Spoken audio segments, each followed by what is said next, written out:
We've been discussing the creation of the United States of America, and now we transition to the development of the USA following the ascendancy of Thomas Jefferson to the presidency.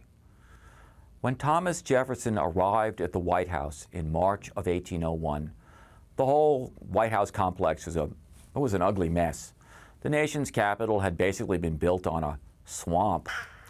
The streets had not yet been paved. The buildings fell apart. The Capitol's building's roof collapsed at one point and almost killed Jefferson's Vice President Aaron Burr. Jefferson gave a conciliatory inaugural address in which he declared that we are all Federalists and Republicans now, but Jefferson distrusted centralized government. He thought that the more centralized government became, the more power it could exercise to suppress people's constitutional rights, that is, white people's constitutional rights. So he pardoned everybody who went to jail under President John Adams's Sedition Act. He reduced the size of the Army and the Navy. He abolished all taxes except for tariffs. He abolished the hated whiskey tax. And he insisted that he would not allow the USA to become a centralized state like the great countries of Europe, in other words, Britain and France. But despite Jefferson's best efforts, the federal government continued to get stronger.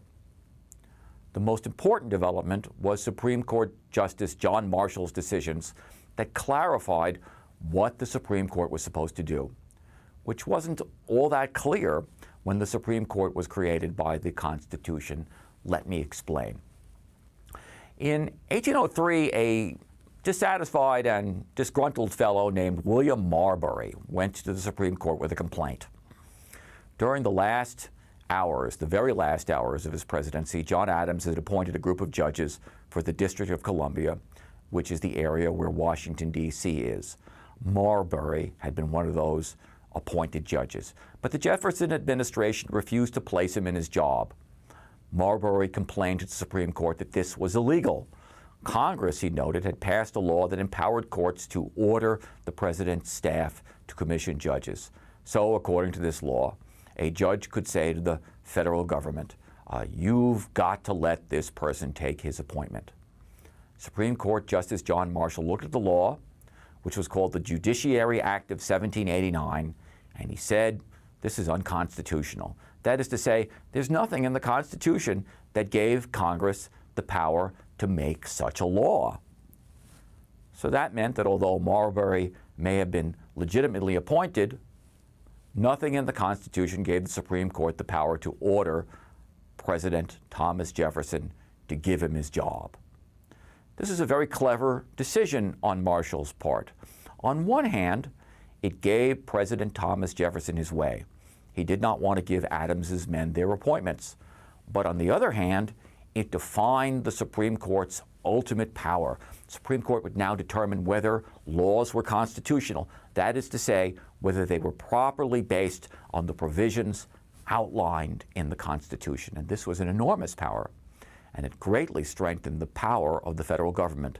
The president nominated Supreme Court justices, giving the president a lot of power over the future of the country. And ironically, Thomas Jefferson himself was about to make decisions that would also increase the power of the presidency. Thomas Jefferson's biggest achievement was probably his decision to buy a gigantic slab of land from France at what was basically a bargain basement price. The land in question was a so-called Louisiana Territory, which stretched out from the Gulf of Mexico to the Rocky Mountains. After the 7 Years' War, all sides signed a treaty which gave the territory to Spain, but in 1800, France secretly bought it back. Jefferson was concerned that if the French controlled that area, the U.S. would not have access to New Orleans, which lay at the mouth of the Mississippi River and which is the entrance to the Gulf of Mexico. The New Orleans port was essentially the place for farmers to get their stuff into trade all the way up through Ohio and Pennsylvania. They shipped their farm goods down to New Orleans via the Ohio River into the Mississippi River. So Jefferson contacted Napoleon and offered to buy the land, and Napoleon needed the money and wasn't all that concerned about keeping Louisiana now that France had lost the island, which is now Haiti. So in 1803, he sold it to the United States for $15 million. The Federalists were appalled. "We already have tons of land," they protested, "and we don't have any money." And then there was the question of whether the Constitution's treaty powers actually gave the president the right to make land purchases. Jefferson actually wanted Congress to launch a constitutional amendment giving him the power to buy the land, but the Senate agreed that the president's treaty powers gave him the authority. Jefferson and his supporters believed that as long as the United States was really spread out and inhabited by farmers, it would remain a democracy. He thought that the widespread ownership of land by citizens would prevent class conflict in the United States and keep the USA a middle-class society. So he bought the land, bolstering the power of the federal government and violating his own strict construction of the Constitution rules. Once the USA had the Louisiana Territory, Jefferson commissioned two former Indian fighters, Meriwether Lewis and William Clark, to explore the area. Lewis and Clark then set out with 50 men and a Shoshone Indian woman named Sacagawea, and she served as the expedition's guide and interpreter. And the Lewis and Clark expedition brought back a huge amount of data about the geography and natural climate of the region and all the peoples who live there, and also of the possibility of overland travel straight to the Pacific coast.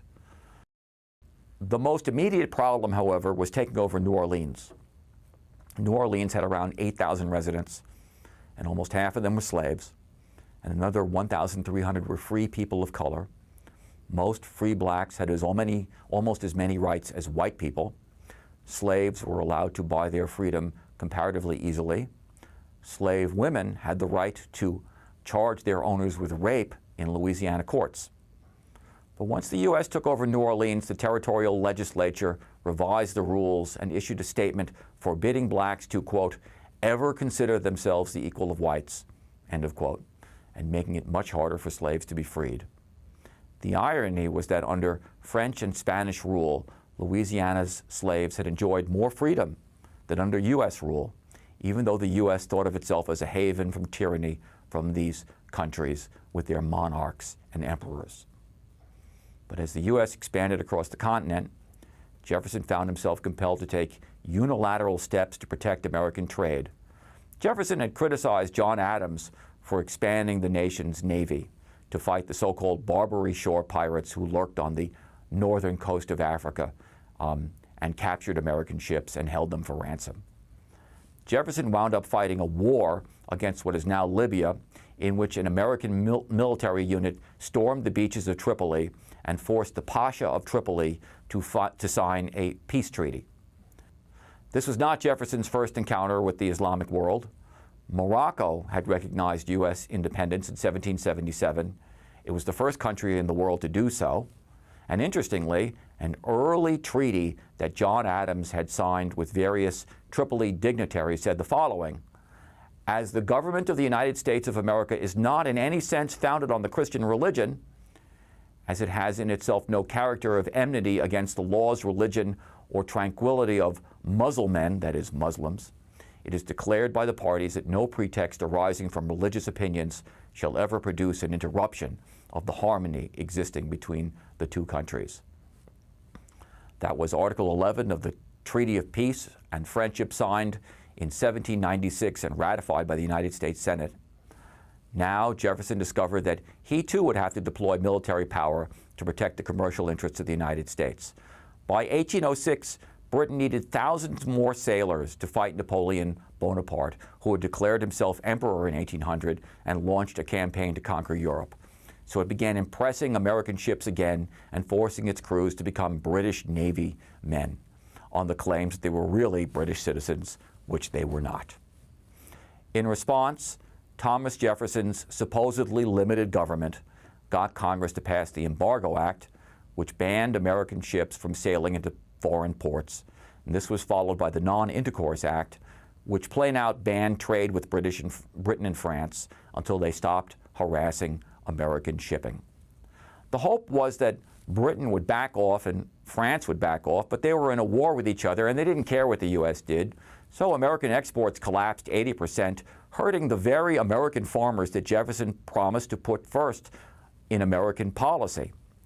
Jefferson wound up leaving the White House in 1808 by setting an example for future American presidents, insisting that his purpose was to reduce government, then winding up making the government bigger.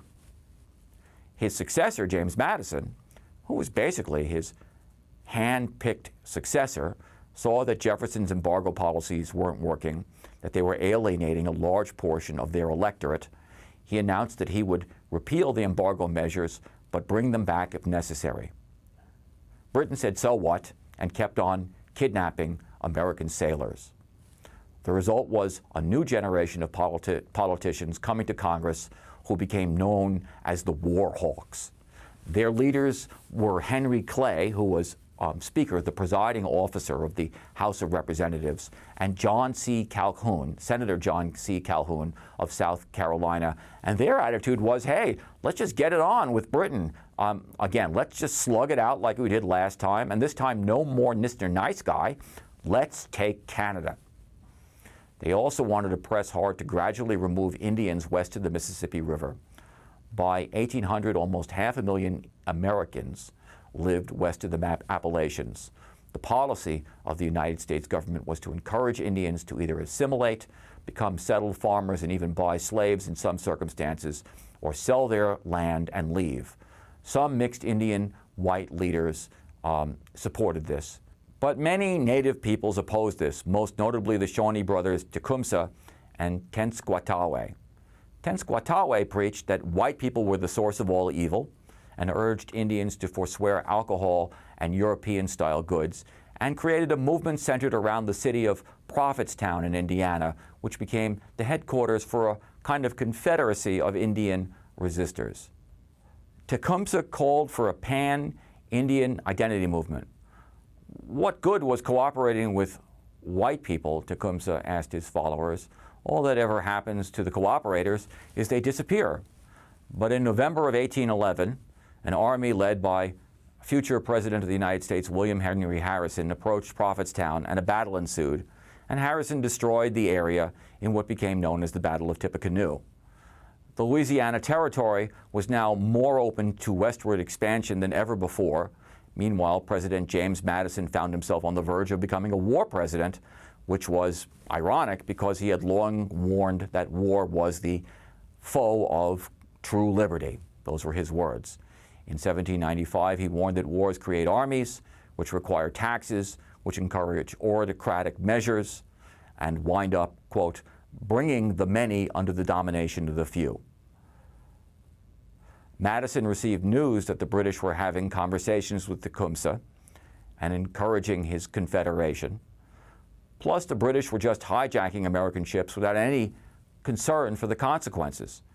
So President Madison asked Congress for a declaration of war on Britain, and Congress split on the proposal. Most northern states voted against the war.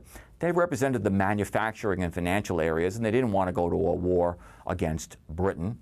But southern and western states, anxious to keep the seas safe for their farm products and anxious about Indians in the West, supported the war. The declaration was approved in the House by 79-49 and by the Senate 19-13.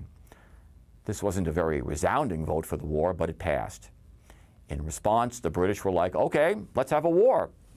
At first, they didn't put a lot of effort into it because the British were still fighting Napoleon, but they were easily able to fight off two rather stupid U.S. attacks on Canada, and then set up a blockade of American ships that pretty much wrecked the American trade overseas. Then in 1814, they defeated Napoleon, so now the British were like, okay, let's invade the USA. At first, U.S. forces were successful in fending off British naval attacks on Lake Erie and Baltimore. Lake Erie can be reached via the St. Lawrence River, and Baltimore, of course, is a port city situated in the interior of Chesapeake Bay, so both could be attacked by ship. The repulsion of a British bombardment on Baltimore inspired Francis Scott Key's famous song, Star-Spangled Banner, which strangely is our national anthem, even though it's very difficult to sing. the section over the land of the free and the home of the brave is difficult enough, then there's "Oh, say does that Star-Spangled Banner yet wave," which is why it didn't become our national anthem until the 1930s. One critic called the Star-Spangled Banner a song nobody can sing, commemorating an event nobody cares about in a war that nobody remembers. I'm pretty sure that most singers of the Star-Spangled Banner don't know that it commemorated a battle of the War of 1812. Interestingly, its author, Francis Scott Key, initially opposed the U.S. declaring war on Britain, but he was so moved by the bombarding of Fort McHenry in Baltimore that he wrote the verse, a tribute to a flag tattered by the bombing. But while the U.S. was victorious in those skirmishes, British forces actually marched on Washington, D.C. itself and forced the government to flee to safety, then burned down the Capitol and the White House. What's less well known about the War of 1812 is that it was also a war between the United States and Western Indians, who sided with the British in an attempt to hold back U.S. expansion into the West. Once again, Tecumseh and his forces squared off against General William Henry Harrison at the Battle of the Thames, which is near Detroit. And this time, not only were Tecumseh's forces defeated, but he himself was killed. But Harrison was not the only future president to make a splash in the war. In March of 1814, a commander named Andrew Jackson led an army of Americans and Indian allies to victory in the Battle of Horseshoe Bend, destroying the military power of the Creek Indian Nation and forcing them to give up 23 million acres of land to the federal government. Then Jackson lined up an army to fight off a British invasion of New Orleans. His forces included, quote, many free men of color from the city, which he recruited on equal pay terms with whites, even though Jackson himself was a slaveholder. In the Battle of New Orleans, these troops fended off a British assault on the city. Finally, both sides sat down and signed the Treaty of Ghent, which was a very strange treaty, in that it appears to have accomplished nothing for either the United States or the British Empire. No land was exchanged. The British impressment issue was not resolved. But one group of people did benefit from the war. During the conflict, many American slaves escaped to British forces in an attempt to win their freedom. The British accepted them, but after the war, the U.S. government wanted them returned to their former owners. The treaty said that they should be returned, but in practice, the British who had accepted them refused to forcibly send them back. Finally, the U.S. and Britain went to arbitration, which was handled by none other than Tsar Nicholas I of Russia, who declared, not surprisingly, that the former slaves should be returned. Finally, Britain paid compensation for the escaped people, and they settled in Nova Scotia, Canada, where many of their descendants live to this day. Getting back to Francis Scott Key's song, one of the less well-known stanzas of the song goes as follows. Quote, and where is that band who so vauntingly swore that the havoc of war and the battle's confusion, a home and a country should leave us no more? Their blood has washed out, their foul footsteps pollution. No refuge could save the hireling and slave from the terror of flight or the gloom of the grave. And the Star-Spangled Banner in triumph doth wave over the land of the free and the home of the brave. To repeat, no refuge could save the hireling and slave. It's not clear what Key meant by that exactly.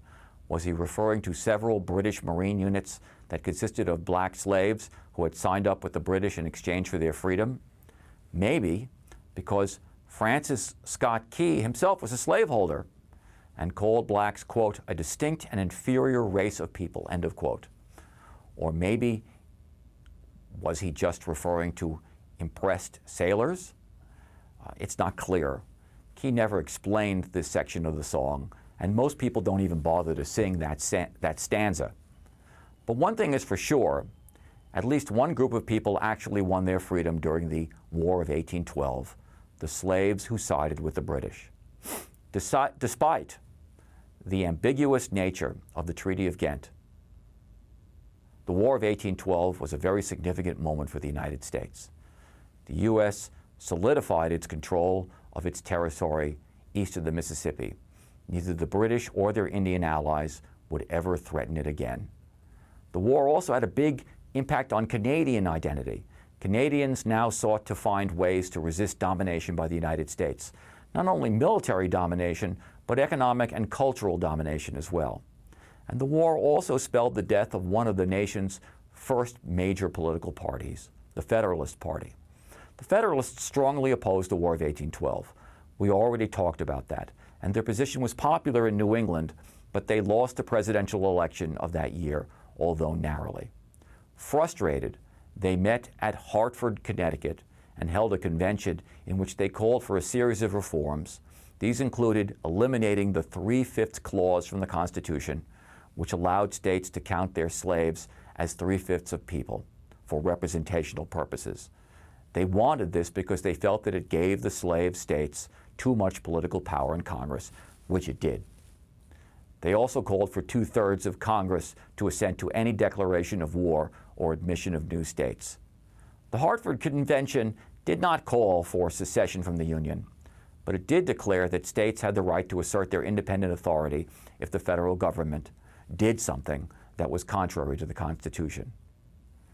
This Hartford Declaration came out just after Andrew Jackson's triumph over the British in New Orleans. And suddenly the Federalists found themselves accused of betraying the country. They seemed more and more like a narrow subsection of the country, New England bankers and merchants, not a big cross-section of Americans. And within a few years, the Federalist Party was dead. Yet, the United States of America, with all its faults and its virtues, was very much alive. We have come to the conclusion of the first critical period of United States history, period from the 1750s through the War of 1812. And over that half century, the peoples of North America assembled what would become the United States of America, a huge expanse of land that would become a self-governing democratic republic, a republic that in the USA had no king, although coincidentally its first president had the first name of the king from which the U.S. revolted, George.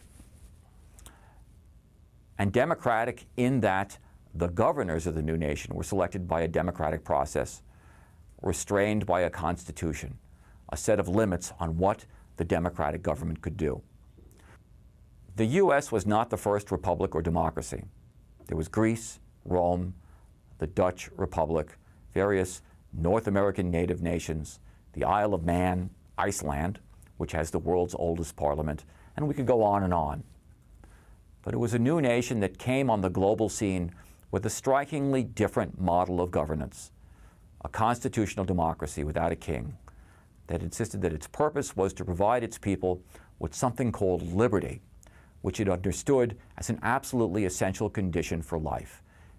Give me liberty or give me death, one of the new nation's founding revolutionaries insisted. Liberty is a right, the new nation's constitution explained, one of 3 rights, the other 2 being life and the pursuit of happiness. And that the government's purpose was to make sure that its citizens had those 3 rights. Oddly, the Declaration of Independence doesn't explain what liberty is, but the founders of the United States interpreted it as freedom from autocrats in any form. That would include kings, established churches, generals, mercenaries, and more generally, forces unwanted and unasked for by the people and unrepresentative of the people. The purpose of government was to make sure that you had this freedom. Here was an assumption that perhaps some of you may experience as paradoxical, that you need government to be free, but that's what they thought, that we all have obligations to each other which we accept through the establishment of rules and laws, and those rules and laws must come with limits, which only government can clearly delineate, and that is what gives us our freedom. This was a wonderful new thing, this country, this government, this idea of the United States of America, and people around the world recognized it as such, but this experiment had a long way to go. The experiment began with a baseline assumption that some people inherently deserved freedom and others did not, that some people were entitled to representatives and others were not, that some people deserved to have rights and others did not. That bottom line, some people deserved life, liberty, and the pursuit of happiness and others did not. As the United States expanded and developed and grew after the War of 1812, increasing numbers of Americans questioned this assumption, especially when it came to the practice of keeping people of African descent in a state known as slavery, a state that increasing numbers of Americans found abhorrent, while others insisted that the practice and economic system was essential to their prosperity and even to their freedom, yes, their freedom to own other people. By the 1840s, it was clear that the United States of America was heading for its first full-on crisis, and that it was possible that the country would come apart over this issue, the issue of slavery. Our second critical period explores the story of how that almost happened and how the United States of America resolved this problem and reconstructed itself and promised never to practice what it called involuntary servitude or slavery ever again.